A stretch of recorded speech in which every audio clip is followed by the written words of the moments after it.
সুপ্রিয় ভিউয়ার্স, বরাবরের মতো স্বাগত জানাচ্ছি নতুন আরেকটি ভিডিওতে।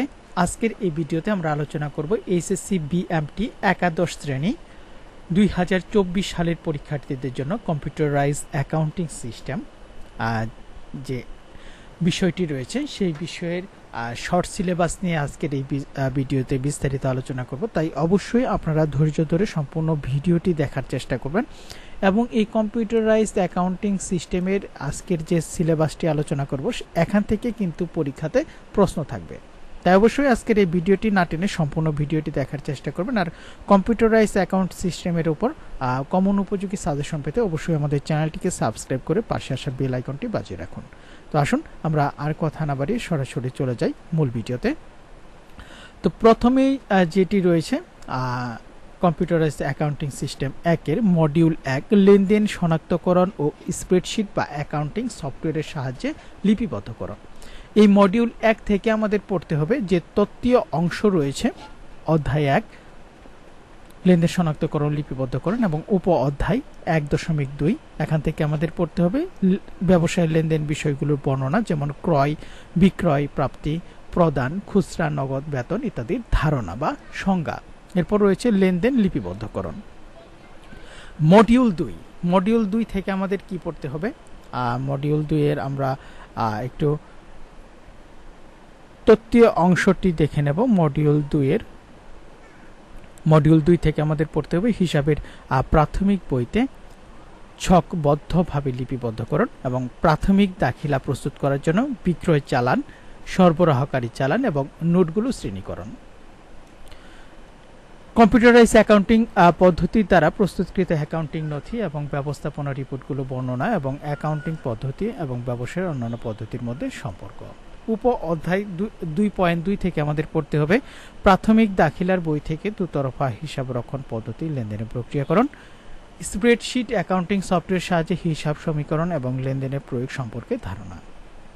মডিউল 3 থেকে আমাদের কি পড়তে হবে? আমরা একটু এখানে যে তত্ত্বীয় অংশ রয়েছে অধ্যায় 3 নগদান বই এবং খুচরা নগদান বই সংরক্ষণ, এখান থেকে আমাদের পড়তে হবে 3.1 নগদান বই সম্পর্কে ধারণা, 1 ঘরা 2 ঘরা ও 3 ঘরা নগদান বই প্রস্তুতকরণ। এরপর মডিউল 6 থেকে আমাদের তত্ত্বীয় অংশ যেটি সেখান থেকে পড়তে হবে সাধারণ এবং সংশোধিত রেয়ামিল প্রস্তুতকরণ।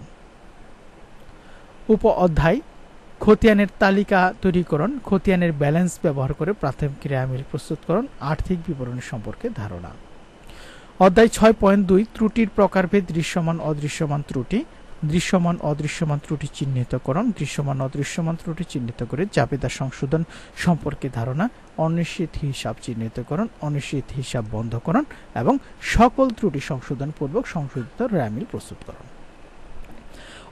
মডিউল 7 অ্যাকাউন্টিং সিস্টেম এ ব্যবহৃত বিভিন্ন সফটওয়্যার, এখান থেকে আমাদের পড়তে হবে জাবেদা ও হিসাব বিবরণী, সাধারণ খতিয়ান, হিসেবের শ্রেণী বিন্যাস, ভাউচার ও চেক ছাপানো প্রিন্টিং, ব্যাংক সমন্বয়করণ, বহুমুখী একাধিক কোম্পানি বা সংস্থা, মূল্য সংযোজন কর, উৎসে কর কর্তন।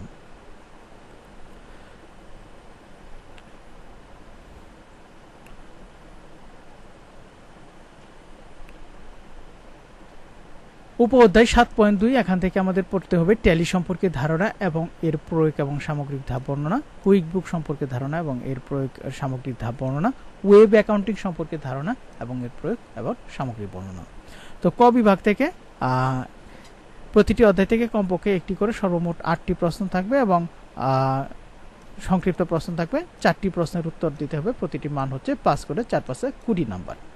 আর খ বিভাগ 8টি প্রশ্ন থাকবে, একটি করে সর্বমোট 8টি, আর 9টি হতে 16টি প্রশ্ন থাকবে, অর্থাৎ 9টি প্রশ্ন থাকবে, এর মধ্যে উত্তর দিতে হবে 4টি। প্রতিটি প্রশ্নের জন্য মান হচ্ছে 10। তো এই হচ্ছে কম্পিউটারাইজড অ্যাকাউন্টিং সিস্টেম 1-এর সিলেবাস এবং এই সিলেবাসে কিন্তু পরীক্ষা অনুষ্ঠিত হবে। তো এই বিষয়ের উপর ক্লাস পেতে অবশ্যই চ্যানেলটিকে সাবস্ক্রাইব করে পাশে আসা বেল আইকনটি বাজিয়ে রাখুন।